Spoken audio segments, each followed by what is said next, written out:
প্রিয় অষ্টম শ্রেণীর শিক্ষার্থীরা, শুভেচ্ছা নিও। আজকে আমি তোমাদের বিজ্ঞান বিষয়ের নতুন বই থেকে তৃতীয় অধ্যায় ব্যাপন, অভিশ্রবণ ও প্রচ্ছেদন এই অধ্যায়ের অনুশীলনী থেকে প্রজেক্টের সমাধান করে দেব। প্রথমে তোমাদের বলবো, যারা আমার চ্যানেলটি সাবস্ক্রাইব করো নাই তারা আমার চ্যানেলটি সাবস্ক্রাইব করবে এবং আমার সাথে থাকবে। তাহলে চলো আমরা ক্লাস শুরু করি। তৃতীয় অধ্যায় অনুশীলনীর প্রজেক্ট।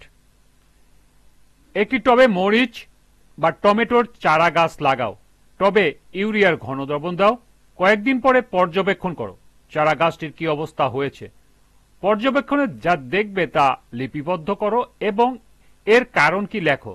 এটি কি প্রমাণ করে তা শিক্ষকের সাথে আলোচনা করো।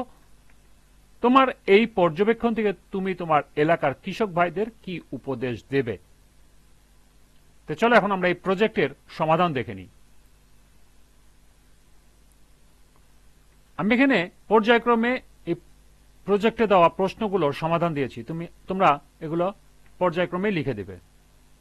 একটা টবে টমেটো চারা গাছ লাগাই, এরপর টবে ইউরিয়ার ঘন দ্রবণ দেই, পর্যবেক্ষণের জন্য কয়েকদিন রেখে দেই। কয়েকদিন পর দেখা যাবে, পর্যবেক্ষণ করলে দেখা যায় যে চারা গাছটি যথেষ্ট সতেজ ও প্রাণবন্ত। এর কারণ ইউরিয়ার ঘন দ্রবণ।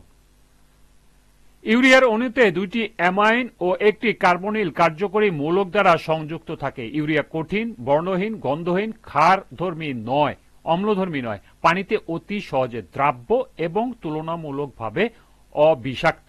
এ কারণে নাইট্রোজেনের উৎস হিসেবে এটি ব্যাপকভাবে সারে ব্যবহৃত করা হয়।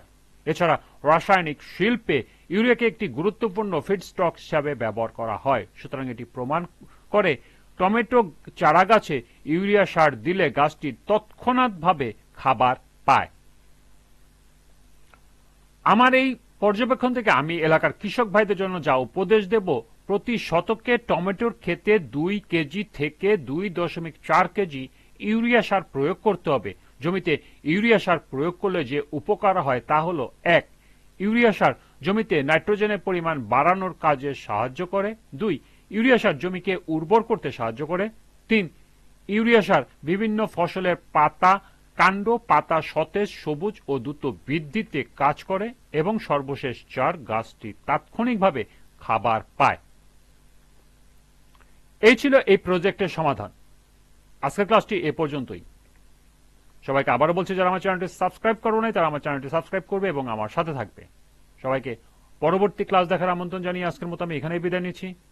আল্লাহ হাফেজ।